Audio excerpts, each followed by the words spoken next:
오늘 그래서 본문 말씀의 제목을 바라봄이라고 이야기를 정했습니다. 모세가 어떤 삶을 살았느냐, 모세가 우리에게 어떤 믿음의 모습을 보였느냐라고 할 때 한마디로 표현한다면 바라봄이라고 저는 생각했습니다.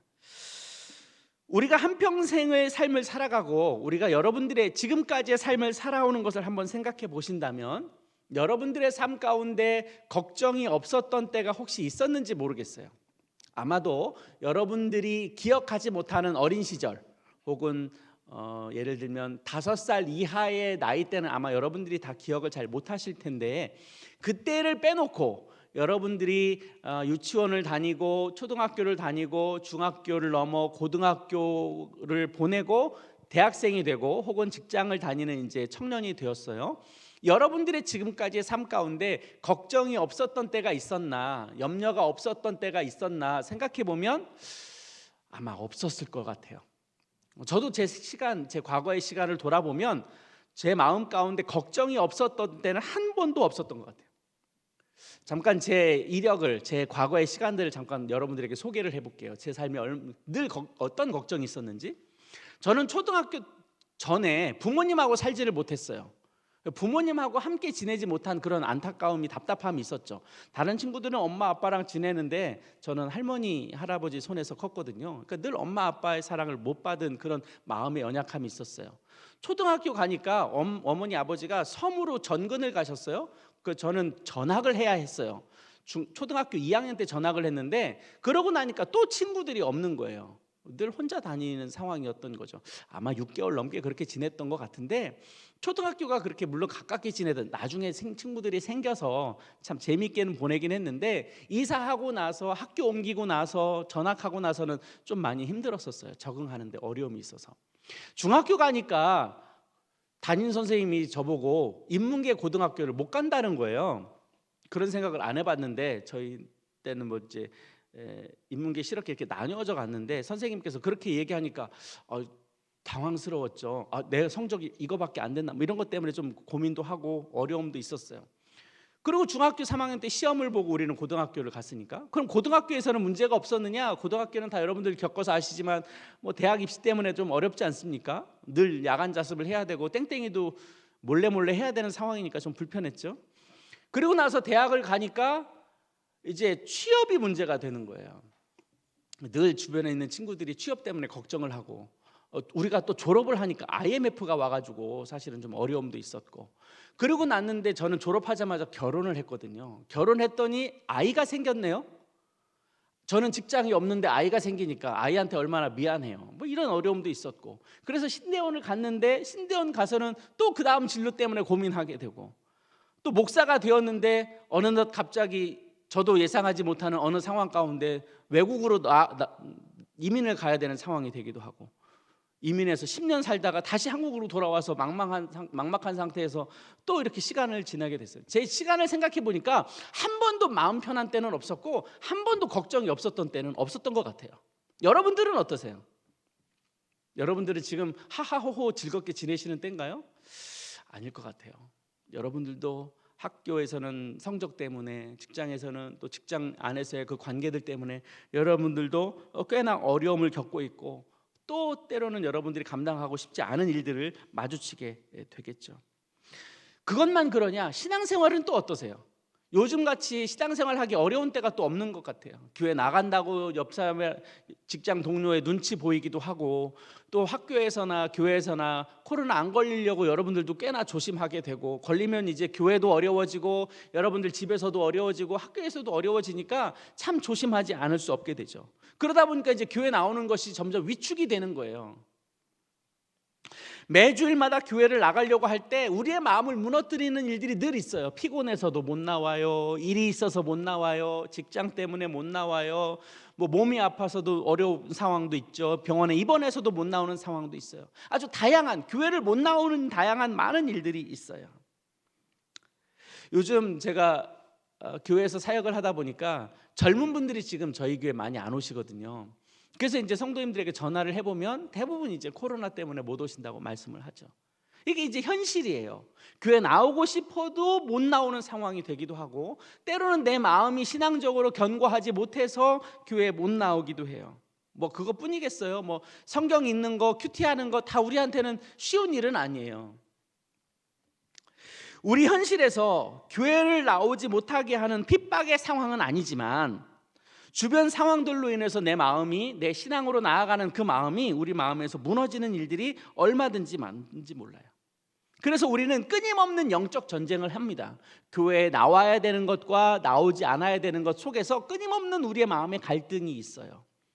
또 직장에서나 학교에서나 내가 신앙인답게 살아가는 것에 대하여도 우리의 마음을 뭔가를 결정해야 되는데, 그럴 때도 참 어려운 일들이 있어요. 매 순간 우리는 선택하고 결정해야 되는 시기거든요. 뭐 친구들과 어울릴 때도 무엇인가를 선택하고 결정해야 되죠. 내가 뭔가를 해야 되겠다라고 할 때도 해야 되나 말아야 되나, 그 갈림길 속에서 우리는 끊임없는 유혹을 받기도 하고 내 의지적인 어떤 결단을 해야 되는 상황이기도 해요.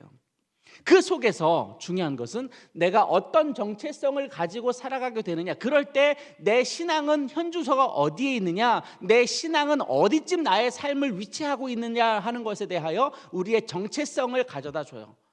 너는 어떤 신앙인이니? 너는 어떻게 예수를 믿고 있니? 너는 어떻게 교회 생활을 하고 있니? 너는 어떤 모양으로 지금 너의 삶을 지탱해 가고 있니? 라고 우리가 우리 스스로 물어볼 때, 그 속에서는 우리의 선택과 결정을 통해서 우리의 신앙의 정체성을 갖게 해주는 근본적인 요소가 있어요. 자, 오늘 본문 23절 말씀 보세요. 모세가 태어났던 그때를 말하고 있습니다. 모세가 태어날 때는 애굽에서 히브리인 남자들은 다 죽이라고 하는 그런 바로 왕의 명령이, 파라오의 명령이 있었던 때입니다. 그러니까 어린아이가 생겨나면 어린아이를 살려둘 수 없어요. 왜 살려둘 수 없느냐? 그 아이를 살려뒀다가는 그 가족이 몽땅 죽게 되거든요.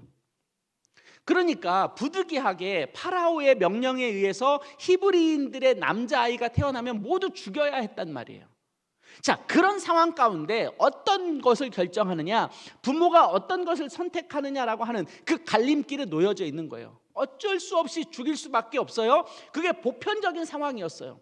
일반적인 일이었어요. 대다수의 모든 히브리 남자아이들은 다 죽었어요. 어쩔 수 없었어요. 그런데 모세의 부모는 모세를 어떻게 살려두었느냐 하는 거예요. 본문 말씀에 보니까 23절에 보면 부모가 아이가 아름다운 것을 보면서 석 달 동안 숨겼다고 이야기했어요. 저는 이 말이 좀 다르게 이해가 됐어요. 어느 부모님이 자기 자식이 아름답지 않겠어요? 어느 부모가 생각할 때 자기 아이가 소중하지 않겠어요? 그래서 숨겨두었다? 이건 모든 사람들이 가지고 있는 열망이었을 거예요. 그런데 이제 그렇게 3개월을 지내고 나서 이 아이를 버릴 수밖에 없었던 거죠. 더 이상 살려둘 수 없었던 거예요. 근데 여기에 부모가 왜 그 아이를 살려두었냐라고 할 때, 그 부모에 대해서 23절 끝에는 이렇게 표현하고 있어요. 왕의 명령을 무서워하지 아니하였다, 이렇게 기록하고 있어요. 아하! 모세의 부모는 모세를 살려둘 때 그냥 그 아이가 소중해서만 해서 살려둔 것이 아니라 바로의 명령을 무서워하지 않았다라고 오늘 성경은 우리에게 가르쳐주고 있죠. 저는 이것을 또 다르게 이해를 해봤어요. 초창기 기독교가 많이 아시아와 유럽에 확산되던 때가 있었어요. 로마 시대 때를 말씀드리는 겁니다. 그때는 로마 황제만이 하늘의 신이었어요. 그런데 그리스도인들은 예수님이 우리의 신이다, 예수님이 우리의 구주다, 퀴리오스다, 그렇게 고백을 했단 말이죠. 그러다 보니까 로마 황제는 기독교인들을 죽이는 박해의 시절을 보내게 되었어요. 살려둘 수 없었어요. 그들의 신앙 고백을 로마 황제의 입장에서는 내버려둘 수 없었던 거죠. 그래서 박해를 가했어요. 그런데 그걸 피해서, 그럼에도 불구하고 예수님이 우리의 온전한 구주입니다, 예수님이 우리의 참 하나님입니다 라고 고백했던 사람들은 로마의 시대에서 살아가기가 어려워서 지하 굴 속으로 들어가 버렸어요. 왜? 자기의 신앙을 지키기 위해서. 그리고 아주 많은, 대부분의 많은 사람들이 로마에 의해서 사형을 당하기도 하고 죽음을 당하기도 하고 박해를 당하기도 하고 고난을 당하기도 했어요. 왜 무섭지 않았겠어요? 왜 두렵지 않았겠어요? 왜 어려움이 없었겠어요? 그러나 그들에게는 더 중요한 것이 있었다는 거예요. 뭐가 더 중요하냐? 그들의 신앙 고백이 더 중요했단 말이에요. 무섭지 않아서가 아니에요. 두렵지 않아서가 아니에요. 그것보다 더 중요한 가치가 있었기 때문에 그들은 그렇게 할 수 있었어요. 왜 그런 가치를 가지고 있었느냐? 나는 핍박을 당하여 나를 어려움이 있어요. 그럼에도 불구하고 나는 여전히 하나님을 신뢰해. 하나님을 믿어. 하나님이 우리를 도와주실 거야. 하나님께서 우리를 끝까지 책임져 주실 거야 라고 하는 믿음이 그 마음 가운데 있었다는 거예요. 다시 한번 말씀드려요. 세상에 대한 두려움이 없어서가 아니에요. 한번 따라할까요? 세상의 두려움이 아니라 하나님을 신뢰했기 때문에 그래요. 그렇게 모세가 태어났어요. 하나님의 특별한 은혜를 힘입어서 이제 모세가 바로의 공주의 양자로 들어가게 됩니다. 엄청난 특혜죠. 이것만으로도 놀랄 만한 일이에요. 그럴 수 없는 일이에요. 이건 기적과 같은 일이에요. 도저히 상상할 수 없었던 일이 모세에게 펼쳐졌어요. 그런데 여기서 또 문제가 일어나요. 자, 모세가 당대 최고의 문물이 발달되어 있는 이집트에서 공주의 아들로 살아가요. 공주의 양자로 살아가요. 어느 누구도 부러워할 수 없을 만큼 막강한 힘과 막강한 능력을 부여받게 돼요. 궁중에서 너무나도 만족스러운 삶을 살아가게 되죠. 육체적인 쾌락과 즐거움, 이건 뭐 애굽 왕족에게 있어서 너무나도 자연스러운 일이에요. 모세는 파라오의 왕궁 안에 살면서 못할 것이 하나도 없었어요. 대단한 능력을 부여받을 수 있었단 말입니다. 노예를 부릴 수 있는 힘도 있었고요. 물질적인 풍요는 이루 말할 수 없고요. 자기가 원하는 것은 무엇이든지 선택하면 얻을 수 있었어요. 그러나 모세는 애굽에 있는, 이집트에 있는 궁중에서 영광과 안정된 선택을 포기하고 광야의 위험스러운 시간으로 들어갈 것을 선택합니다. 모세는 당시 하나님의 백성이었던 자신의 백성들이 애굽에 의해서 핍박받고 있는 것을 보게 되죠. 그걸 견딜 수 없어서 살인을 저지르잖아요. 그리고 나서 부득이하게 광야로 피신을 하여 나아갑니다. 여기에서 중요한 것이 있어요. 한번 따라할까요? 모세는 애굽의 안정과 영광을 선택하지 않았다. 모세는 왕궁 안에서 편안하게 살고 호의호식하면서 세상의 권력을 누리는 것을 선택하지 않았다는 거예요. 그리스도인들은 이 세상에서 부를 누리고 만족을 누리고 육체적인 그런 어떤 편안함을 누리기 위해서 그리스도인이 되는 것은 아닙니다. 우리가 분명하게 기억하셔야 돼요. 우리의 정체는, 그리스도인의 정체는 이 세상에서 만족을 누리고 평화를 누리고 육체적인 만족을 누리는 것이 우리의 삶의 목적이 아니에요. 우리의 삶의 목적은 어디에 있느냐? 예수 그리스도를 닮아가고 그분의 뜻으로 나아가는 것이 우리의 선택인 거예요. 그래서 우리는 이 세상에서 세상 만족을 누리는 것이 목적이 아니에요.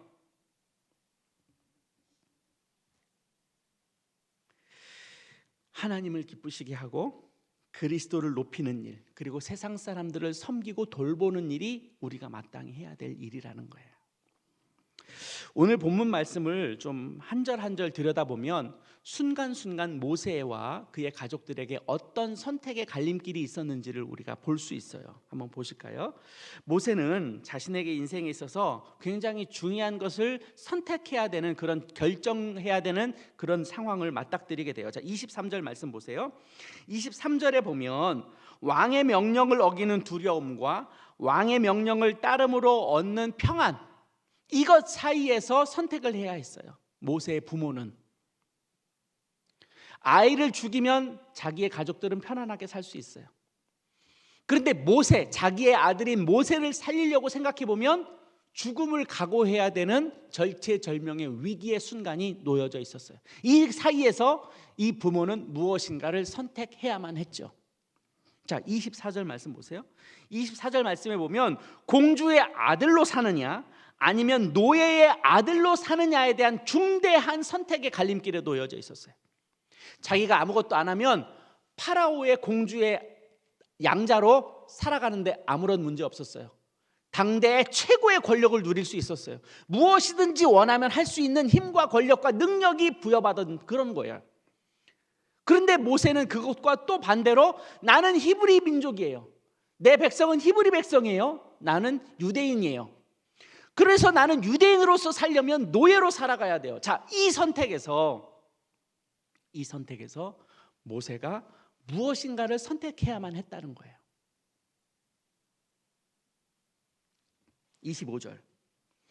하나님의 백성으로 살면서 고난을 받을 것이냐 아니면 죄악의 날을 평생 동안 누리겠느냐의 문제에 또 직면하게 돼요. 하나님의 백성으로 살면 고난을 받아요. 아니면 그것과 상관없이 세상의 평생의 안전을 누리면서 죄악의 낙을 살아갈 수 있어요. 그 속에서 우리는 무엇을 선택해야 되느냐. 26절.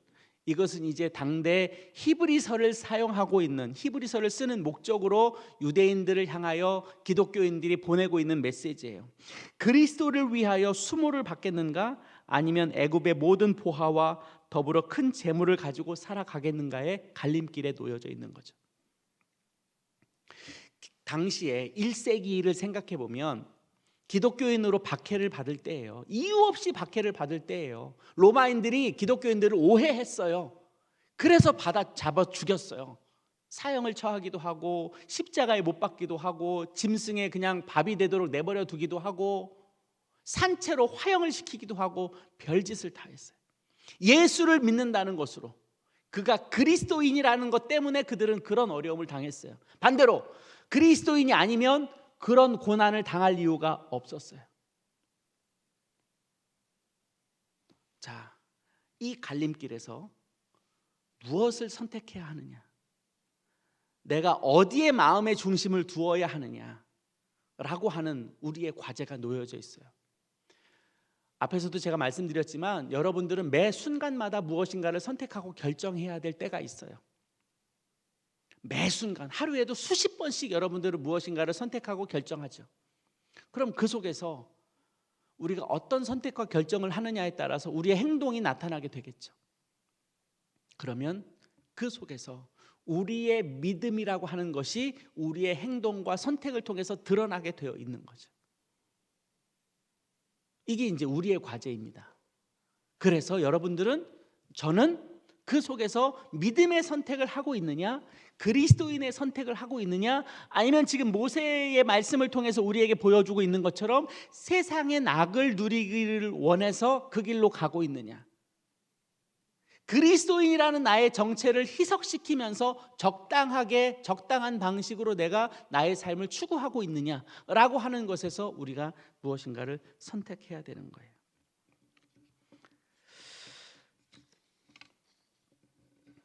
그럴 때 우리의 기준은 어디에 있습니까? 우리가 선택하고 결정할 때 그것에 대한 기준이 우리에게 있을 텐데, 여러분들과 저는 어떤 기준의 선택을 하고 있느냐 하는 거죠. 저는 올해 여러분들과 복음의 능력에 대해서 말씀으로 시작했습니다. 그래서 성경 안에 기록되어 있는 복음이라는 것이 무엇이냐, 하나님을 섬긴다는 게 뭐냐, 우리가 예수를 믿는다는 게 뭐냐라고 하는 긴 이야기를 우리가 6개월 동안 나눴죠. 그리고 나서 우리에게 있는 그 복음의 능력을 어떻게 우리의 삶에 표현할까를 이야기할 때 그것에는 믿음이 있어야 된다라는 이야기를 이어서 했습니다. 그 믿음을 이야기하고 나서 그러면 우리에게 믿음을 보여준 믿음의 선배들의 이야기를 지금 우리가 보고 있는 거죠. 아벨을 거쳐서, 아브라함을 거쳐서, 노아를 거쳐서 우리가 지금 믿음의 선배들의 우리에게 보여준 믿음의 모습들을 우리가 지금 보고 있는 중이에요. 그 중에 오늘 우리는 모세를 만나게 된 거죠. 모세는 애굽의 모든 것을 누릴 수 있었습니다. 하지만 하나님이 약속하신 땅을 소망하는 것, 그리고 그 땅으로 우리의 백성들을 이끌어가 광야를 거쳐서 가나안 땅으로 들어가게 하는 것이 모세의 뜻이었을 뿐만 아니라 하나님께서 모세에게 명령하신, 모세에게 부르신 하나님의 뜻이었다는 거죠. 그리고 모세는 그 일에 순종하였고 믿음으로 나아갔습니다. 우리가 이 땅에서 걱정하고 근심하고 수고하고 애쓰는 대부분의 노력들이 어디에 근거하는지 한번 생각해 보셨으면 좋겠어요. 내가 이 땅에서 살아가요? 수고하고 애쓰고 노력하고 헌신해요? 이것이 똑같은 삶을 살아도 누구는 하나님께 영광이 되기도 하고 누구는 하나님 앞에 영광이 되지 못하기도 해요. 똑같은 삶을 살아가는데 누구는 하나님을 향하여 나아가는 도전의 길로 나아가게 되고 누구는 하나님의 도전의 길이 아닌 내 생각과 내 뜻 가운데로 나아가는 길이 되기도 해요. 오늘 예배를 드려요. 이 예배를 드리는 것이 정말로 하나님 앞에 영광으로 예배를 드리고 우리가 주님을 만나는 중요한 통로로 여기면서 예배를 드리는 분이 있는가 하면 또 여러 가지 다양한 마음들로 인하여 이 자리에 앉아 계신 분이 있을지 모르겠어요.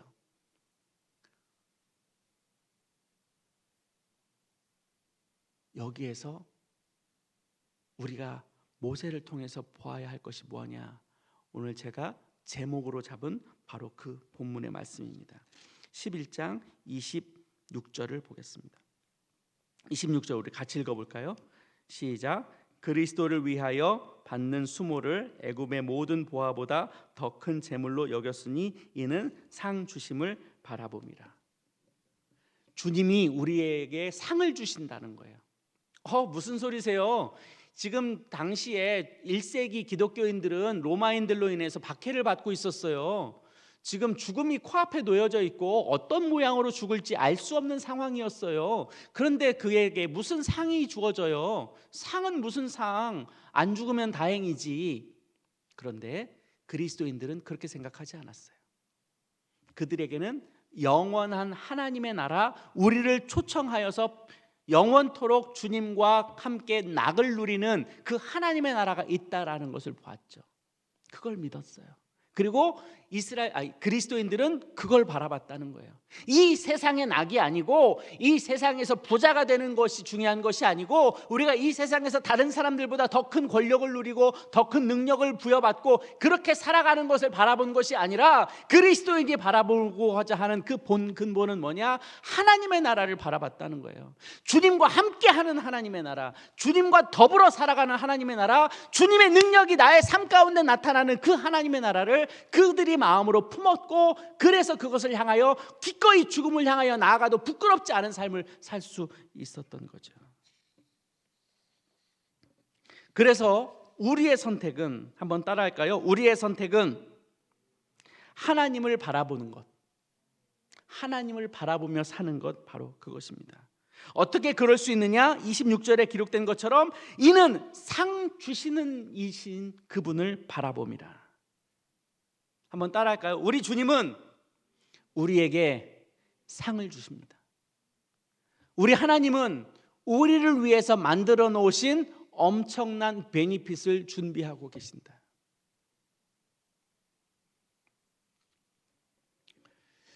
세상에서 사는 것이 굉장히 즐거운 낙인 것 같죠? 사실은 세상 속에서 우리가 살아가다 보면요, 끊임없이 우리가 누군가로부터 평가를 받고요, 비교를 받고요, 우리가 그 속에서 늘 저울질 당하는 삶을 살 수밖에 없어요. 그런데 하나님의 나라는 그렇지 않아요. 차이도 없어요. 남녀 구별도 없어요.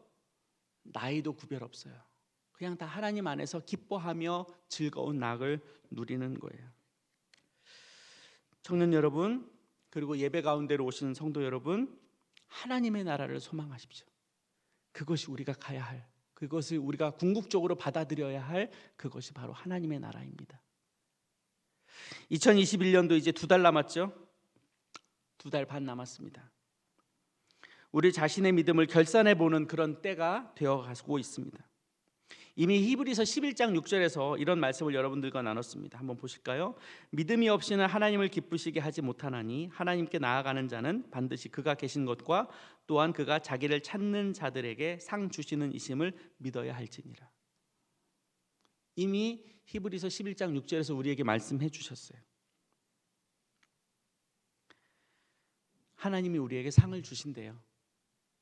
여러분들이 안 믿어도 할 수 없어요. 우리 하나님은 우리에게 상을 주실 거예요.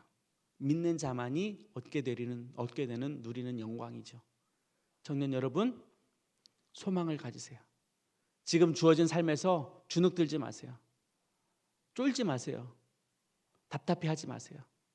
기죽지 마세요. 자, 허리 펴고. 자, 허리 펴고 지금 허리 펴. 허리 펴고 어깨 펴고 당당하게 그리스도인답게 살아가세요. 하나님이 여러분들을 도와주실 거예요.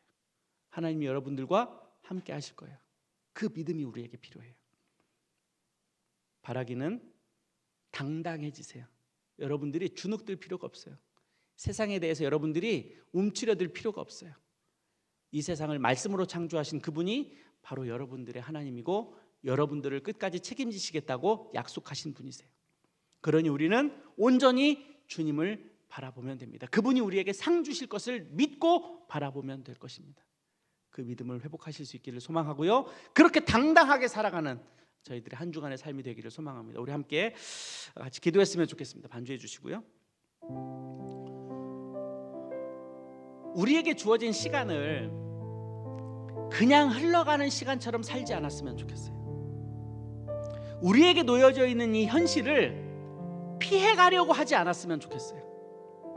나에게 다가온 현실을 움츠러들여서 물러서지 않았으면 좋겠어요. 돌파하세요. 도전하세요. 주님이 우리와 함께 하실 거예요. 주님이 우리를 반드시 그 관문을 넘어서게 할 거예요. 우리를 혼자 내버려 두시지 않을 거예요. 우리를 주님께서 내팽겨 놓지 않으실 거예요. 그 믿음으로 힘을 얻고 용기 얻어 담대하게 나에게 주어진 삶을 가겠습니다.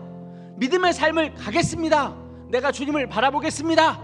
그렇게 이 시간 함께 우리의 목소리가 우리 귀에 들릴 정도로 소리를 내어서 기도하면서 하나님 앞에 우리의 고백을 들릴 수 있었으면 좋겠습니다. 같이 기도하겠습니다.